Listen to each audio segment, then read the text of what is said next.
Hi, today we are going to talk about one of the most common but extremely important type 1 essays in writing for the IELTS. That is the bar graph.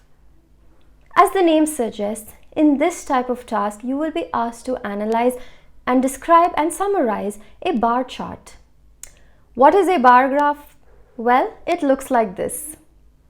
You may approach this type of writing in 5 easy steps. Step 1. Understand and observe what the graph presents. Here, you may look at the x-axis and y-axis to see what kind of data has been presented. It could be a percentage quantity, it could be an amount of money, dates, years, numbers, etc. Step 2. Look for interesting trends. This may be any value that may seem unusual. It could be a value that is too high or too low, or even a value that has remained constant throughout the graph. Step 3. Write your introduction. The aim of the introduction is to simply introduce the graph to the reader and tell the reader what it represents.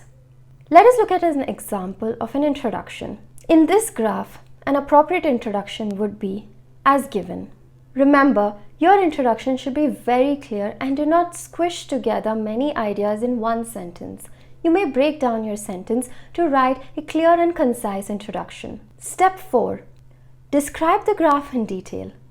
This is where you report all your trends and observations and write it down as you see.